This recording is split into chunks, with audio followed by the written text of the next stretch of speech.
Quand je vais m'en prendre aux hommes ou quand je vais critiquer les hommes, on va dire j'ai un problème avec les hommes, alors que non, c'est l'histoire de Marie, qui depuis pratiquement 3 mois, elle n'a pas les nouvelles de son mari. Je dis son mari, pas son petit ami, son mari. Ils sont mariés, ça fait plusieurs années aujourd'hui, d'accord?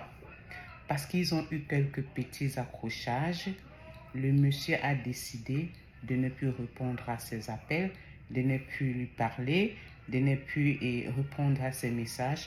Quand il écrit, il n'ouvre même pas les messages. C'est ignoré, c'est comme si elle n'existait pas. Et dessus quoi, le monsieur a déménagé pour aller vivre avec une autre femme. Qu'est-ce que vous pensez de ce comportement? Qu'une femme écrive à son mari, il ne répond pas. Elle appelle son mari, il ne répond pas parce qu'il vit déjà avec une autre femme. Est-ce que le fait de vivre avec une autre femme t'empêche de répondre à la mère de tes enfants? Ça, c'est une question que je vous pose. Parfois, les hommes sont tellement petits dans leur tête. Je vous ai dit qu'il y a des hommes ici que même à 40 ans, même à 50 ans, ils n'ont pas la maturité. Ils sont encore enfants dans leur tête. Tu ne veux pas d'une femme, laisse-la partir. Laisse-la partir ou demande le divorce tout simplement avec la femme là. Non seulement tu n'es pas divorcé avec la femme, vous êtes marié sur un régime monogamique. C'est toi encore qui portes tes pieds pour aller vivre chez une autre femme. Et la femme même qui l'accueille sait bien que il est marié, mais elle accueille et elle le reçoit, elle le garde là dans ses fesses. L'homme aussi reste entre-temps. Il ne s'occupe pas de ses enfants, il ne répond pas aux appels de sa femme, il ne répond pas aux messages. Tout ce qu'elle fait, il ne répond pas. Vous, maintenant, à la place de cette femme-là, que feriez-vous? Répondez aussi comme ça, je verrai, mais moi, à la place de la femme-là, je vais le barrer. Il revient, je ne l'accepte plus.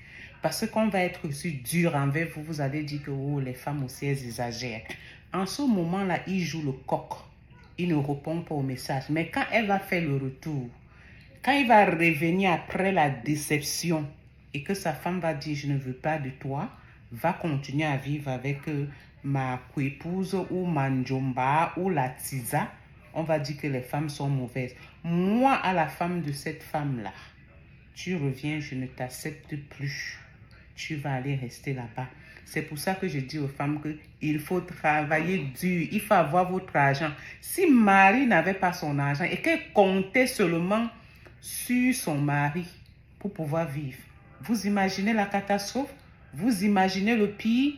Elle sera en train de commander à manger à côté. Elle sera en train de pleurnicher ou d'aller toquer sur plusieurs portes ou se plaindre aux gens de la belle famille ou se plaindre aux amis. Parfois, quand vous avez même les problèmes, évitez d'aller vous plaindre. Évitez d'aller raconter vos problèmes chez les gens parce que ces problèmes que vous racontez là, c'est la même.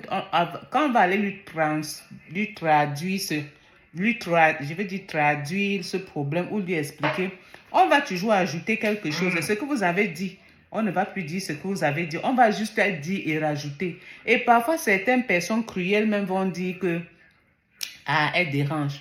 Quand elle me disait même ça, je savais que c'est elle qui est la cause. Parce que vraiment, un homme ne peut pas abandonner sa femme comme ça pour rien. Il y a toujours une raison. Il y a une raison, bien sûr. Mais il y a quoi qu'on ne peut pas résoudre en dialoguant. Est-ce que le dialogue, c'est quitter aller rencontrer une autre femme? On dit qui tue par l'épée va mourir par l'épée. Tu as fait les années avec la femme là, tu as exploité la femme. Maintenant, tu peux exploiter une autre femme. Il y aura toujours des problèmes. Il n'y a jamais de relations saines.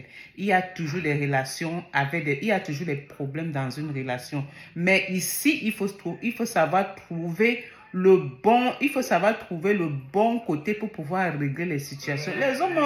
Les hommes ont facilement l'habitude de dire que le remède de la femme, c'est la femme. Elle n'était pas respectueuse, elle n'était pas soumise. Par conséquent, on l'a mis à côté pour aller chercher une autre. Moi, là, on ne me fait pas chier, on ne me fait pas pleurnicher. Je donne l'amour, je donne autant d'amour que je peux donner. Mais à un certain moment, si l'homme te montre que tu ne veux plus rien et que tu es une serpillère, laisse-le aller. c'est le retour qui va nous dire. Parce que le retour est souvent mauvais. Je vous ai montré, il y avait des hommes ici dehors qui marchaient dehors en mendiant. Ils ont des enfants, ils ont une femme. Mais personne ne s'occupe d'eux. Parce que quand ils étaient forts, ils montraient que je suis le corps, je suis l'homme. On ne me parle pas. Mais quand l'âge de retour de la vieillesse arrive et qu'il faut maintenant payer les pots cassés, c'est la pauvre femme d'autrui qu'on avait abandonnée hier qu'on vient chercher pour qu'elle pas laver les caca, elle pas laver n'importe quoi. Cherchez, monsieur, avant d'agir, pensez que vous avez une vie qui va venir après un certain âge. Il y a une maladie qui est là pour vous guetter à un certain âge et vous mettre complètement down.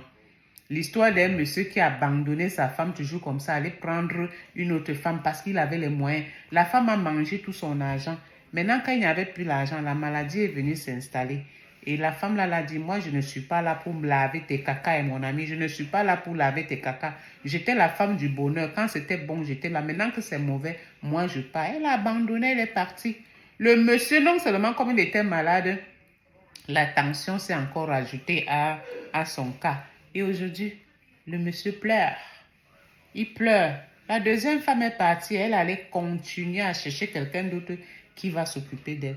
Quand vous avez la chance d'avoir une femme qui vous écoute, une femme qui lave vos choses, vous êtes même malade, elle est là, elle fait tout, elle est là. Et que vous la laissez malgré ça parce qu'elle a fait une petite bêtise comme ça là, vous la laissez pour aller chercher notre femme.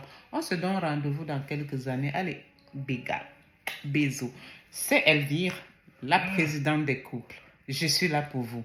Abonnez-vous à ma page, partagez et likez mes vidéos. C'est tout simplement un petit coup de pouce et rien d'autre. Allez, ciao!